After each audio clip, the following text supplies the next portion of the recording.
in the New Testament, there are 3 episodes concerning John the Baptist, 2 of which involve an interaction with our Lord Jesus Christ, and the other concerns the end of his life.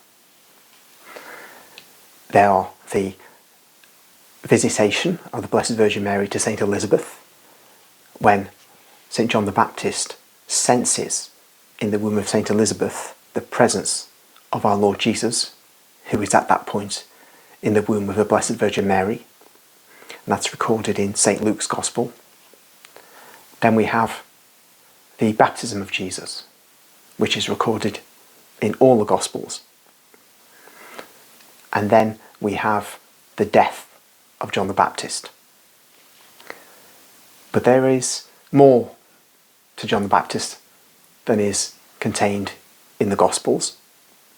St. John himself tells us, St. John the Apostle that is, tells us that if one were to write everything about Jesus, then it wouldn't fill all the books in the world.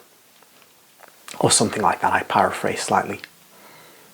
So I'm going to read from Maria Valtorta's writings, which gives us a great amplification of the information that's contained in the Gospels, plus supplementation of that information with entirely new details.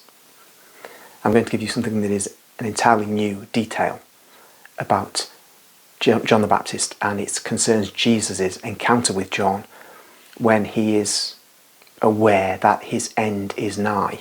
It's not immediate, but he knows that he's marked for death at the hands of the authorities at the time, which would be Herod, not the Romans, but Herod Antipas, not Herod the Great, who was the one who sought to kill the Messiah and resulted in our Feast of the Holy Innocents after Christmas. Herod Antipas is one of the sons of Herod the Great. I'll read from chapter 148 of the Poem of the Man God, also known as the Gospel as Revealed to Me, and it's entitled Jesus Visits the Baptist Near Enon. It's given to Maria Valtorta on the 27th of April 1945, and it's found in volume 2 of the Poem of the Man God, hardback edition 1986, from which I always read. It is a clear moonlit night, so clear that the ground appears in all its details, and the fields covered with corn, which has just come up, look like green silver plush carpets, on which the country paths seem dark stripes, watched over by the tree trunks that are white on the moonlit side and completely dark on the other. Jesus is walking steadfast and alone.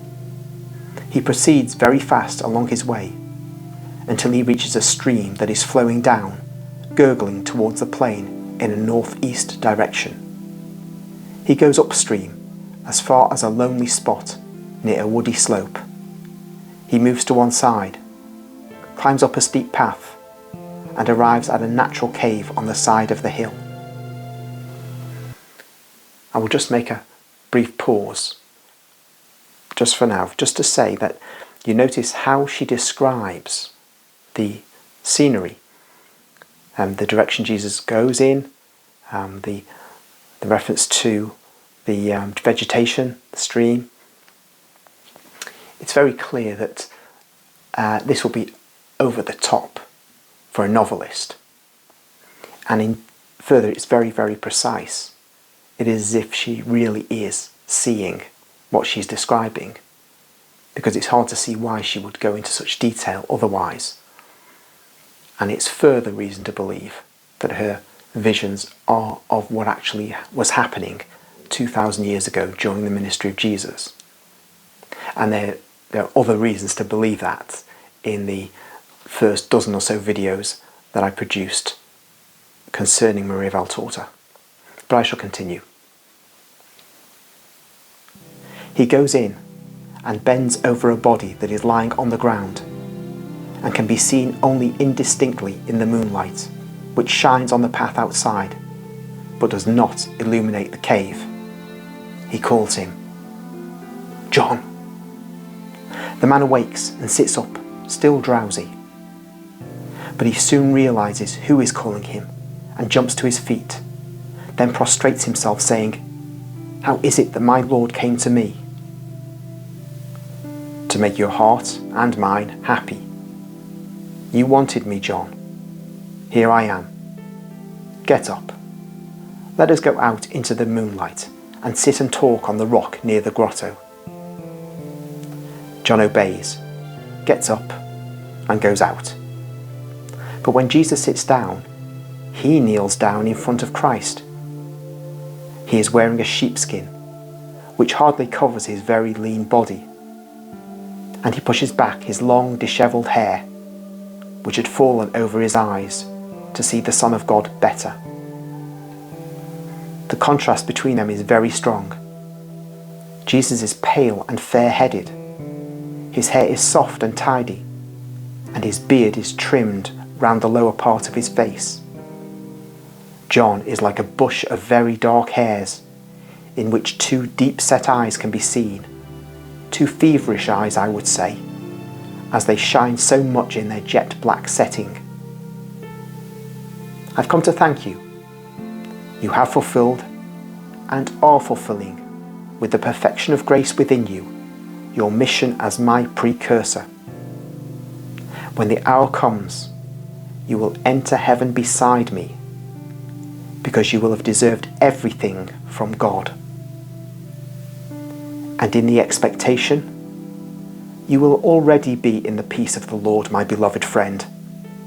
I will enter peace very soon, my Master and God. Bless your servant to strengthen him for his last trial. I am aware that it is now near, and that there is still one witness I have to bear, the witness of my blood. And you are aware more than I am that my hour is about to arrive. The merciful bounty of your divine heart has brought you here to fortify the last martyr of Israel and the first of the new era. Just to stop there, that statement by St. John the Baptist confirms a view within the Catholic faith that John is the last prophet of the Old Testament, but also the first martyr of Christ. In a way, that point about the first martyr of Christ is not so clearly held by Catholics, because we speak of St. Stephen as the first Christian martyr. But we can see, if we think about it, that it is true to speak of St. John the Baptist as the first martyr of the Christian era. St. John the Baptist continues, "Tell me only one thing. Will I have to wait long for your coming?" "No, John. Not much longer than the time that elapsed between your birth and mine." May the Most High be blessed for that. Jesus, may I call you so? You can, because of our blood and your holiness. The name, which also sinners pronounce, can be pronounced by the Holy One in Israel. It is salvation for them. Let it be kindness to you. What do you want from Jesus, your master and cousin? "I'm about to die," says John.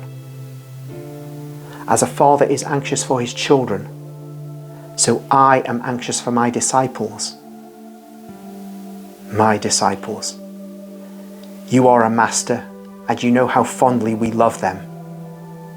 My only fear in dying is that they may get lost like sheep without a shepherd. Will you please gather them? I give you back the 3 who are yours and who have been perfect disciples while waiting for you. They, and Matthew in particular, really possess wisdom. I have some more, and they will come to you.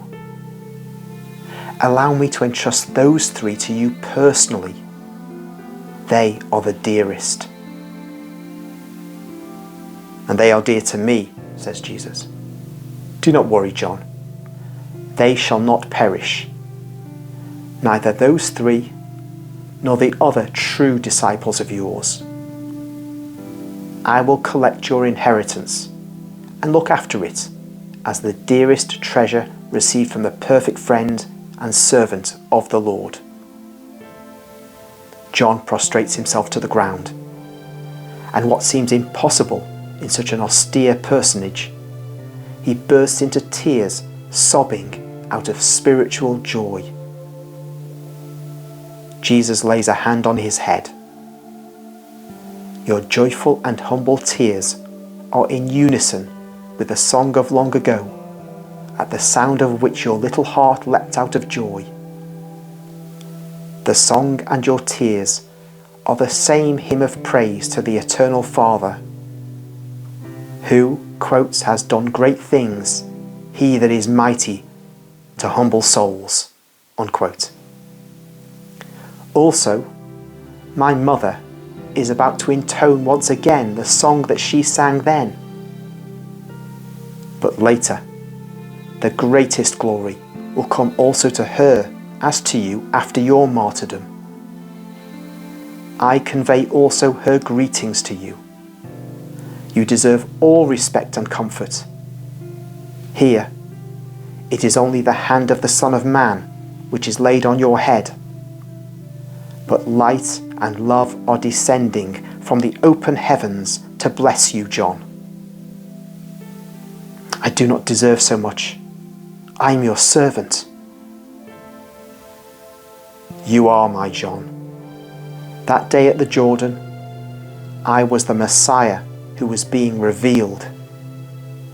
Here, now, it is your cousin and God who wishes to give you the viaticum of his love as God and as a relative.